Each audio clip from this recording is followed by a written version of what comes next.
Champion ou pas champion? Et yo les gars, on se retrouve pour une nouvelle vidéo. Et dans cette vidéo les gars, on va parler d'un sujet qui m'a marqué, voilà. On va parler du PSG, si on est champion ou pas. Parce qu'aujourd'hui, on va parler du résultat qu'il y a eu entre Lyon et Monaco. Lyon a gagné 3-2. Donc voilà, nous les Parisiens, on est très contents de ce résultat. Parce que voilà, ça nous donne un pas de plus vers le titre de champion. Même pour moi quand même, on est déjà qualifié. On est déjà champion. On le savait déjà. Parce que là, si Monaco revient premier, il faut un miracle. Il faut un miracle. Il faut un miracle pour que Monaco revienne premier. Donc voilà. Il faut un miracle. Après Monaco, là, c'est une bonne équipe. Donc ils peuvent revenir quand même de très peu. Mais bon, ça m'étonnerait qu'ils reviennent. On l'a vu face à Lyon. Face à Lyon, en vrai, ils n'ont pas fait un mauvais match. Mais dans les dernières minutes, franchement, on va pas se mentir, c'est quand même Lyon qui a dominé. Et voilà, Lyon qui gagne. Et ben nous, on est très contents de ce résultat. Parce que, je résume le classement. Hein. Je résume le classement. On est à 70 points, je crois. Ouais, on est à 70 points. Monaco, ils sont à 58 points. Donc voilà. Soit...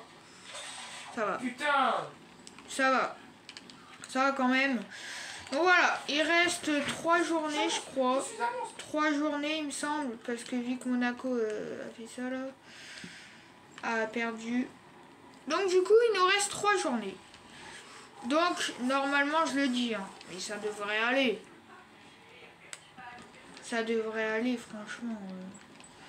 Là-bas, pourquoi ça irait pas? Là, pourquoi ça irait pas? Bref, aussi, il faut parler de Monaco. Parce que là, il reste 3 journées, donc 12 points. Après, c'est rattrapable. Hein. C'est rattrapable. Et voilà, on va pas parler que de ça, parce qu'on va parler de... analyse, Dortmund PSG, pardon. Bah oui les gars, parce que mercredi, il y a un gros match qui nous attend. J'espère qu'on va pas faire comme le Havre. Parce que voilà, se prendre 3-1 et qu'on remonte 3-3. En soi ça va, mais se prendre 3-1 quand même, c'est pas voilà. Et bref, on espère que on va gagner ce match. Mon prono, je vais dire 3-2 pour Paris.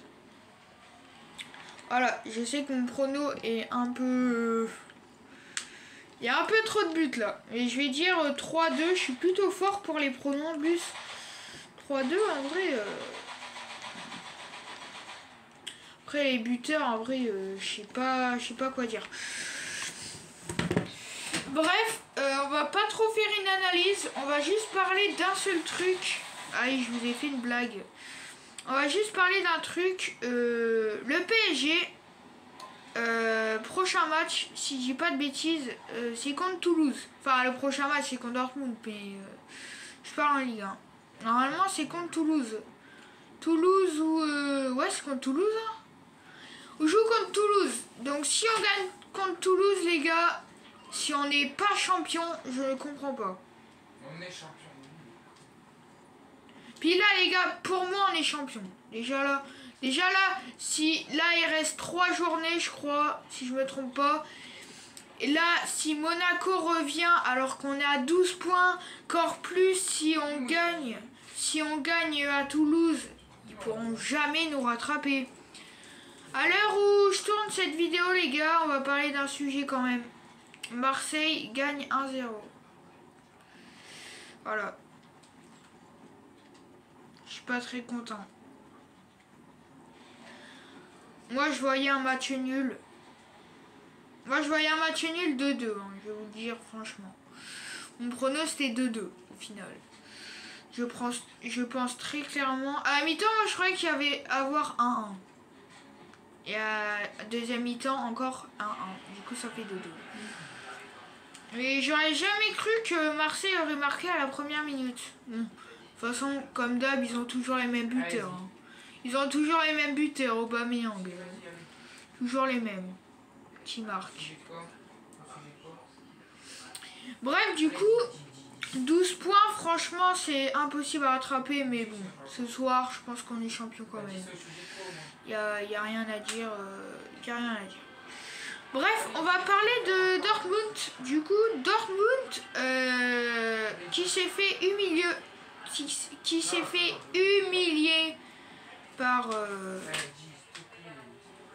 humilier par Leipzig.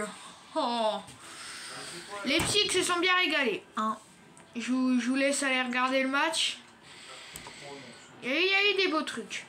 Donc moi je pense que Dortmund va arriver face au PSG avec le début de match, on va dire, domination du PSG. Après moi je vois première mi-temps, on se débrouille bien. Moi je vois aussi la deuxième mi-temps, ça peut être une catastrophe. Moi je dis en deuxième mi-temps on va se prendre, allez. Nous, on va marquer un but. Eux, ils vont en marquer un aussi. En vrai, j'ai envie de dire ça. Une mi-temps, j'ai envie de dire 1-1 comme Marseille-Lens. Deuxième mi-temps, j'ai envie de dire... Oh, qu'est-ce que je dis, moi? Dans première mi-temps, j'ai envie de dire 2-1 pour le PSG. Et après, 1-1 à la deuxième. Et voilà, après Dortmund, ça reste une bonne équipe. Hein. Il faut faire attention sur les corners. Parce que corner, les gars, on l'a vu contre le Barça. Contre le Barça, ça n'a pas été très simple non plus. Hein. On l'a vu au parc, vraiment.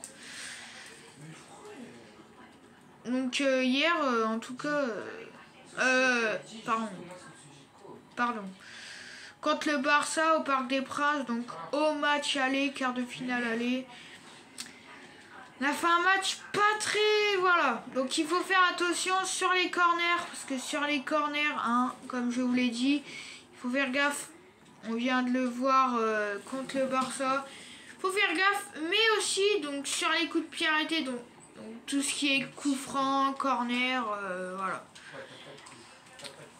Après, il faut faire attention au penalty, parce que penalty, voilà, que ça soit Donnarumma ou Navas, ils sont pas très bons au penalty. Donnarumma, il a arrêté un penalty, c'était contre Lens, je sais pas si vous vous souvenez. Et voilà, moi je vais vous dire les points forts du PSG, les points faibles. Les points faibles du PSG, je vous le dis les gars. Coup de pied arrêté, bon ça on l'a dit, donc... Coup de pied arrêté les gars, ceux qui savent pas ce que c'est on se prend un but sur corner ou coup franc. Ou ouais voilà, corner ou coup franc. Que ça soit une reprise ou de la tête, c'est quand même sur coup de pied arrêté. Donc voilà. Après il y a encore un point faible, c'est on presse. Mais franchement, en ce moment on presse hein. Surtout, alors là, Barcola les gars il faut en parler hein. Mais lui il presse comme un homme. Ses retours défensifs, c'est une dinguerie. Donc là, voilà. Pour moi, le joueur le plus surcoté, c'était entre Beraldo et Danilo. Navas sur les deux buts, je peux rien faire. Bref. J'étais sur... Ouais. Donc les points faibles, c'est... en vrai, je vais dire quand même le pressing. Parce que on arrive bien à presser, ça pas de souci. Mais quand on se fait presser, des fois on arrive à récupérer la balle, hein, mais c'est dur. C'est dur de récupérer la balle. Donc voilà, c'est un truc que je voulais dire aussi.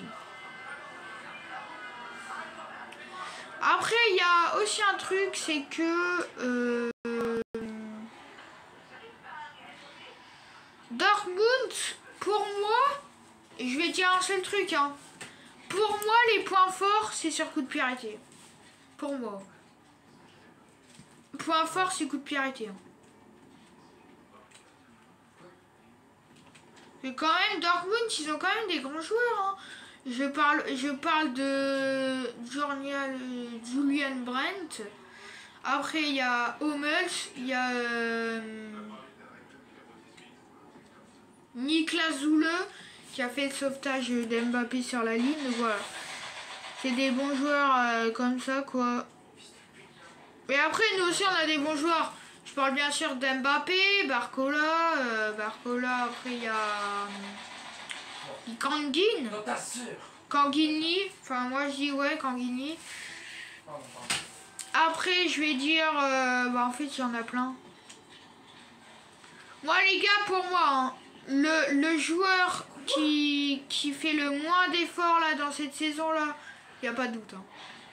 On parle bien du même. Hein. Et franchement, tous les Parisiens, là, vous êtes d'accord avec moi. Hein. Kolo Muani, c'est le plus surcoté de la saison. Le mec, il peut faire tous les matchs sont mauvais. À part contre l'OM, là, le 4-0. Hein. Le 4-0, il a marqué, c'est le seul match d'où il a été bon. Franchement, Kolo Muani, cette saison, c'est pas ouf, hein. C'est pas ouf, hein. Je crois qu'il est pas aimé. Bref, c'est la fin de cette vidéo. Si elle vous a plu, n'hésitez pas à liker et à vous abonner. Et moi, je vous dis, c'était Tan. Tchuss. À la prochaine pour une nouvelle vidéo.